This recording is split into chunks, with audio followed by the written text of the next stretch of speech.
আপনি কে? আপনি আমার সাথে গায়ে পড়ে কথা বলতে আসছেন? আপনি কি তো আমি চিনি না? আরে আমি কে সেটা তুমি অবশ্যই জানবা। মনে করো না, আমি তোমার খুব একজন কাছের মানুষ। আমি তোমায় অনেকদিন ধরে ফলো করতেছি। প্রথম দেখাতেই আমার মন তোমাকে দিয়ে দিয়েছি, কিন্তু এমনই দুর্ভাগ্য যে তোমার সাথে কথা বলার চান্সটা পর্যন্ত পাই না। আজকে যখন নিরিবিলিতে পাইছি, কাছে চলে আসছি। তাই ভাবলাম যে আজকাল লেট করব না, তাই মনের কথা আজকে প্রকাশ করিয়ে দেব। দেখেন, আমি লেখাপড়া করতেছি, ঠিক আছে? চিন্তা ভাবনা আমার মাথায় এখন ঢোকাতে চাই না। আমি ডাক্তার লাইনে লেখাপড়া করতেছি, এখন লেখাপড়া নিয়ে ব্যস্ত আছি। তোমার এসে ফালতু কথা শোনার আমার সময় নাই। এই তুই এখানে কি করিস? তো পুরো বাগান খুঁজতে খুঁজতে আমি হারাম। চল বাসায় চল। আরে বাবা,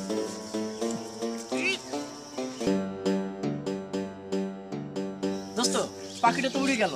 আর বলিস না দোস্ত, সবে মাত্র মনের কথাটা প্রকাশ করা শুরু করেছি, কোথাকার এক বান্ধবী এসে টান দিয়ে হেসড়ে নিয়ে গেল। এটা তো বুঝলাম, কিন্তু বসকে কি জবাব দিব?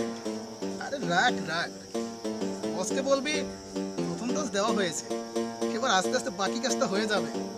আরে চল, আচ্ছা ঠিক আছে, আয়। বল।